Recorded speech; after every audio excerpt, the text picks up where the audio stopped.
Hey everyone, this is Misterstubstep. Today I'm going to be doing a slightly different video. So I'm going to be going to TCGPlayer.com.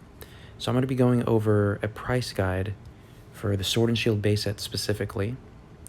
And I know a lot of you may be watching this and be like, why in the world would I need to watch something like this when I can just do this myself? So you can follow along, go to the top left, click on Pokemon, and then slide down to price guide. This can be done the computer, your phone, whatever device you have.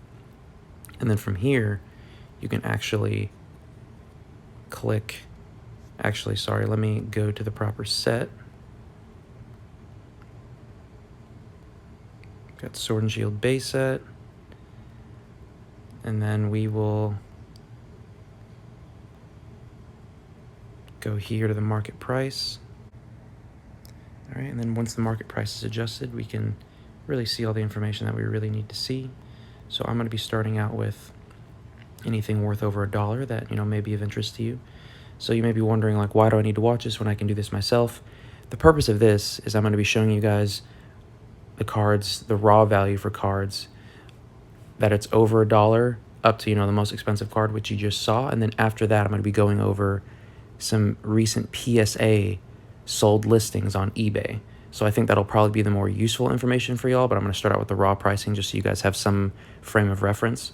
But I will have the timestamp down in the description if you just want to go skip right to the PSA cards. But I'm just going to be going through the raw price for these cards really quick. Just anything that's kind of out of the ordinary that, hey, you might have, but you didn't realize it was actually worth that much money. So starting off, we have a Rangaroo, a holo rare, which is actually a very playable card, over $1.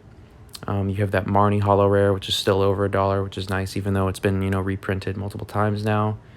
You have a bunch of just generic V cards, which aren't bad. Usually those V cards are usually like those ultra rares are at least worth over $1, but, some that aren't very playable or just, I guess people are pulling a lot. They're not as expensive. They can sometimes get under $1. And then we finally get into some full art territory. Once again, these full arts are really hard to pull, but they're still fairly cheap. VMAX, more full arts. Got the Zacian V and Zamazenta V. And then more full art VMAX territory right here. Then you get into some of the full art trainers, which, I mean, if the trainer itself is playable, it'll usually be worth a decent amount. But if it's not, then it's up to the collectors to determine its value. And then if the collectors don't like it, if it's not a character that people enjoy looking at or, have some type of memories with, they're like Team Yell, Grunt, and Bead. I don't think very many people were fans of them in the video games, so not too crazy of a price. And then you start getting into the more expensive full arts, like the Lapras, Snorlax, and the Sableye. I think, Lapras is a very likable Pokemon, as well as Snorlax, and I think the Sableye one just people think looks cool, which I agree with. Then you have, these are secret rares for Bead and Team Yell Grunt, and they're still not worth that much. I mean, $5 and $6, that's not really anything too expensive. Then the Snorlax VMAX, which is a decently playable card, but it is Snorlax, and it's a really cool artwork, just, having the entire earth on his belly. Well, like a bunch of landscape on his belly. And then you have some more secret rare trainers, the Zamazenta V, more full arts, more secret rares. And then you get the Zacian V full art. Zacian V is a very playable card, very common in decks. And then you have more secret rares. Of course, you have the Marnies, which Marnie is playable. Well, it's just like, it's one of those, trainer cards that's just a staple for decks. And also, a lot of people like Marnie, including myself. I really like Marnie. And then finishing up with the Zacian V and Zamazenta V being the top two cards in this set, which, I mean, pretty much since the beginning, they've been the two, or at least Zacian V's been the #1 pull in the set. And then, Marnie, Zamazenta, the Snorlax VMAX, those have all been up there in price. So now that you guys kind of have a good idea, when you guys see this market price, I should have defined that from the beginning, but the market price is essentially, on TCG Player, just the app specifically, all the sold listings for the card, based on condition, based on that. And then that's basically what they recommend you should buy or sell the card at, if it's, a near mint condition. So yeah, now that we've gone over this, I'm going to transition over to an Excel document that I made, basically compiling all of the eBay sold listings, like the recent eBay sold listings for these cards, and yeah, we'll go from there. All right, and we're back with this little Excel document that I put together for y'all. So I'm just going to go through this document and basically explain what everything means. It's fairly self-explanatory, but I'm just going to go through it, how I made it and all that stuff. So basically, this took me probably like an hour or two to make.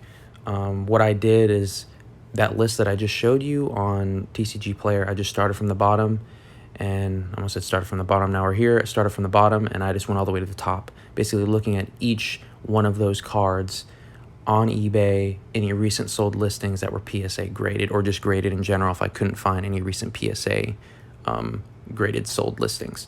So you may ask, why in the world would you want to do that? Well, basically, I am always at a huge, impasse when it comes to deciding which cards I want to grade, especially with like these modern sets and all that stuff. Like, there's a lot of risk and variability and, reprints in the future, all that. Like, there's just a lot of things to take into account.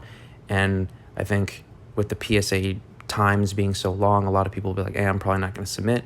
But I just wanted to give you guys, lay out the facts, and then pretty much let you guys determine from there whether or not you would want to submit something to PSA based on these sold listings. So as you can see, starting from the left column, just moving over to the right, we have the card, just what card it is, its rarity, and then the grade.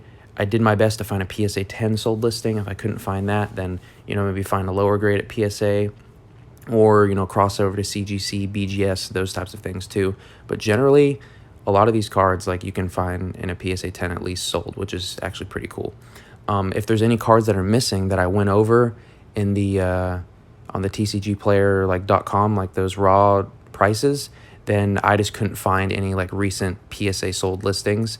So generally, if there's no sold graded listings of them, then they're probably not a card that you want to get graded, because that means people aren't looking for those cards in graded condition. For example, the Orangaroo, that's not a card, like, it's a very playable card, and then it's a hollow rare, but it's not a card that collectors are like, ooh, yeah, that's going to be a card that I really want, or that's going to be sought after in the long run. And then you have the sold price. So basically what I did is I organized, if you guys haven't done this before, it's pretty useful. You go on eBay, you type in a card, and then you filter it by sold listings, like sold and completed items only, so just everything that's sold. And then I sorted it further by the most recent, sold listings. And I think eBay only goes back up to like 60 days or 90 days or whatever, so you can't see, an entire year or 2 years worth. I know there's websites where you can pay or whatever to see like entire histories of products that have been sold. But yeah. And then you also might say, oh, well, just because they're sold, that doesn't mean they paid. Obviously, I'll never know if they actually paid, but I'm just going to look at the most recent date and if it actually sold. I was kind of inspired to do this by ZNG Emporium, which, he's a greater YouTube channel, kind of goes over, investments and all that stuff or whatever. But I just thought this would be useful information, because a lot of people do this for the older sets, but I do it, or I feel like the newer sets don't get as much love because, there is a lot more risk with them, and unknown, you start getting to a lot of unknown territory. So, and then of course you have the date of sale. So if you have a more recent date of sale, that means the card is, like up to this day still being frequently like searched and sold and bought. So it's as of right now, it's probably a good idea, but 6, 9, 12 months later, once it gets back from PSA, the market will be a completely different place, but at least you have some type of reference, moving forward. So, and then also I have my little, what the red, yellow, and green means. So red, basically it's $50 and more, so there's a potential profit. Yellow, solid profit, $100 and more. And then the green, if anything is labeled green, then I'm saying, why haven't you sent this into PSA already, basically. If you're curious where my threshold is, anything that, come back like a 10 or a 9, like, because, you're not really guaranteed a 10. I mean, for some cards you kind of are if it's right at the pack and it's printed well, but a lot of the cards nowadays, like, I would say more than 50% of the time you're getting a 9, and then that the remainder maybe a 10. So anything that can potentially get come back and like get over $80, because the thing, when you take into account the submission, or basically like the individual card fee, which can be $9 to like $20, or if it's really expensive can be more based on how much insurance you want, and then shipping for that, if you're only sending one card or a bunch of cards, can be $10 to $15, and then you got to wait and entering all the information in. Like, it takes a lot of time, and to me, if you're sending in, hundreds and hundreds of cards every month, like I can see why these bigger businesses can send in hundreds of cards and then selling them for 30, 40 bucks, because then you are making that $5, $10 of profit. But for somebody like me, I can't afford thousands of dollars on Pokemon cards every month. I probably spend, a few hundred every month on Pokemon cards. It's, I have to make sure, or at least make sure that profit margin is a little larger for somebody like me, since I guess I'm a casual collector, but leaning towards more being serious. But yeah, so without further ado, we can kind of get into the list and just go down it. So starting off, we have the Marnie Holo and the Marnie Reverse Holo Rare. So there actually was some PSA sold listings for that, which, I guess Marnie is pretty popular, and one was sold fairly recently. And then you have the V cards. Generally, the V cards are looking like they sell for around, $20 to $30 if you get them in a PSA 10. I don't know how easy it is to get the V cards graded in a PSA 10, because to me, like, V cards, they're like the new Holo Rare, and it's just like they're not as desired, because you have the vintage Holo Rares, and of course you want to get like all those graded pretty much. And then for the V cards, they've just, I don't know, that as they add more and more tiers of rarity, like those previous rarities just get less and less, cool. So I would personally never grade V cards, but if you have a bunch and you have one that might get a 10, I just know the V cards with that black border, it's really obvious to see the whitening, but who knows? I'm not sure how lenient PSA is on that. Going down for Torkoal V, I couldn't find like any PSA sold listings. I only could find a CGC one, so probably not the most popular, and it was sold 7 November, so probably not the most popular card to, move with. There was the Victini V did sell for $45, which I thought that was a little on the high end. Not sure if somebody was like desperate for it or something like that, but these aren't like averages. This is literally the last sold listing on eBay. So, yeah. And then we get into the Snorlax V and the Celebi V, the first ones that sold for over $50 at PSA 10, and both actually fairly recently. And yeah, this chart is as of 6 December. So once again, some of these do say sold 6 December because I did it at late at night when I made this spreadsheet. So once again, there's no way to confirm whether or not they actually paid, but they're appearing as sold listings. So yeah. Yeah, Snorlax V, Celebi V. Snorlax, a very popular Pokemon, iconic. Celebi V, a legendary that's, a more old school legendary. I've definitely seen that the old school legendaries do a lot better, in price over time than some of the new school legendaries, because you have all those people that played and collected when they were younger, and then you're older now and they actually have money and capital to, purchase collectibles with, and so that's the result. So, maybe the legendaries that are coming out now, the kids that are being born around this time, in 20, 30 years, maybe that's when those legendaries will pop off. Who knows? Because we're only at the age where, the first and second generations are truly taking off. So it's really interesting to see, what's going to happen in the future. So we keep scrolling down. We see a Wobbuffet V full art that sold for $70, which that I feel like that's a little bit on the high end, but I'm going to be honest, I'd never even seen the Wobbuffet V full art before. But yeah, and then a Stonejourner V full art sold for only $15. It's really sad. Stonejourner V is one of the newest Pokemon from Generation 8. It is pretty much just like a stack of rocks, but I thought its design was actually kind of cool. But it's definitely a forgotten about Pokemon, and probably not one that'll do well in the long run. And then, of course, Zacian V, because it is such a playable card.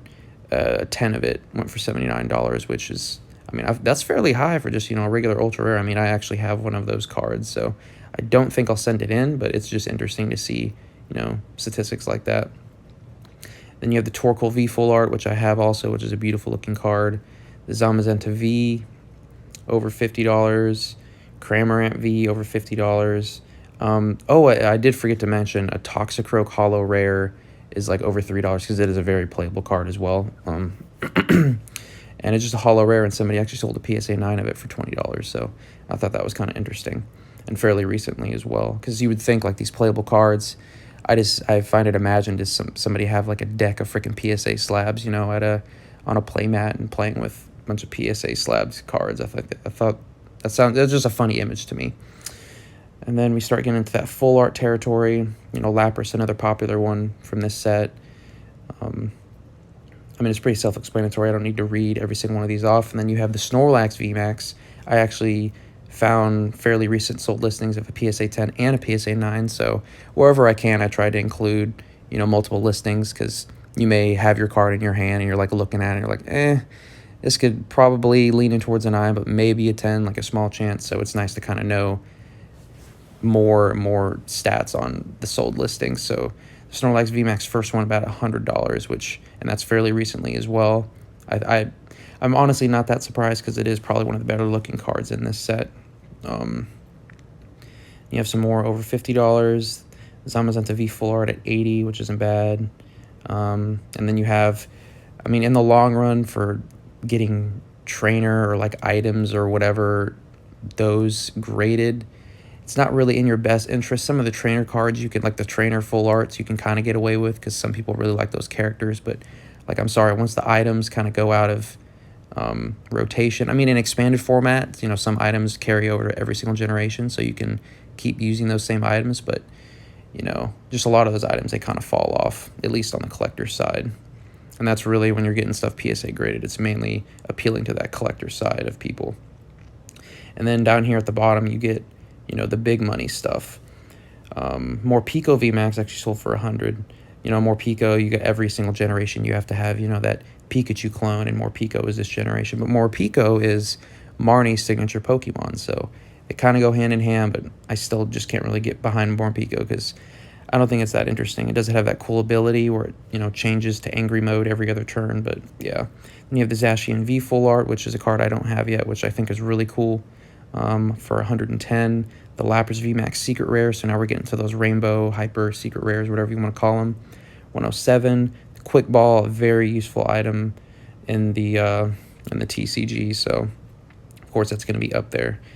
Snorlax VMAX at 250, the Marnie Full Art at 210, which, yeah, the Snorlax VMAX Secret Rare I have at PSA right now, and then the Marnie Full Art I have, and I want to send it to PSA, but I don't think mine would get a 10. And then you have the Marnie Secret Rare actually holding it down as the #1 card, at least for recent sold PSA listings, which I think is very interesting, because Zacian V Secret Rare was the top card for Raw because of its playability and its rarity and all that stuff. But Marnie Secret Rare is actually the #1 like highest sold card from this set to this day. So I think that's very interesting. You can kind of go down the rest of the list and see. And I did a PSA 10 and PSA 9 for the Marnie, Zamazenta V, and Zacian V Secret Rares, so you guys can kind of gauge from there. I have my Zacian V Secret Rare at PSA right now as well. But yeah, it's really interesting to look at, and it kind of teases at what it might be like in the future. Once those legendary dogs, hit their mark with adults, they could be very popular. Then, of course, Marnie. Everybody loves Marnie for some reason, including myself. And then down here, just some interesting averages. So for all the V cards, I averaged out the PSA 10 prices. So if there was any other like 9s or CGC 9s or whatever, I didn't include those. But the average V at PSA 10 recently sold for $38. Average Full Art, $61. Average VMAX, $58. And then the average Secret Rare at PSA 10, obviously all those ones over 200 helped out, but sold for $115. So if you're just solely based off of, I pulled this rarity of card, and I think it's a 10, and get it graded on average from this set, that's what you can expect to get. But I have every individual card laid out here that has recently sold PSA listings. So you can kind of gauge from there. Like, basically, look at the list. If something interests you, you can do further research on your end by going to eBay and doing the exact same procedure that I explained. And you can do like a deep dive, find those averages. I know Z&G Emporium, he does it for like all the original like WotC sets by card, and just like takes the average of every month and all that stuff, which you can easily do, but I just wanted to kind of do a broad stroke for y'all. So overall, probably the biggest cards from this set to just kind of pay attention to. On the lower end, you have the Lapras, and then on the higher end, you have the Snorlax, the Zacian, and then the Marnie cards. Those are probably the most popular. When I was just looking at the frequency of sold listings on eBay, there was a ton of the Zacian V cards that were sold, like Full Art, Secret Rare, and the regular V. The Marnie, Full Art, and Secret Rares, a bunch have been sold.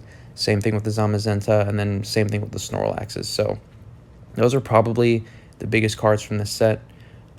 Overall, please let me know if you find this type of video useful or anything at all. or it might even just be a discussion. Leave any feedback, or give me a like if this is something that you would like to see for future sets in the future. If I were to continue this, I would probably do like Rebel Clash and then kind of continue on with the more modern sets. I just wanted to start like somewhere. Sword and Shield base felt like a good place because that's kind of where I picked up collecting again.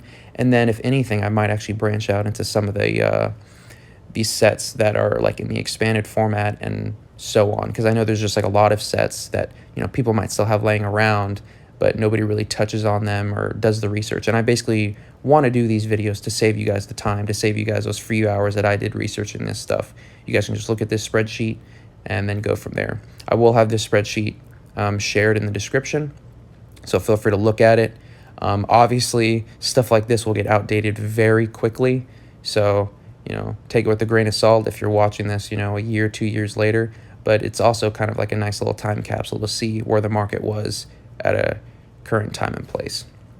So I want to thank you guys so much for watching, and seriously, like, leave any feedback or anything if this is something you'd like to see more of in the future. And you guys have a good one.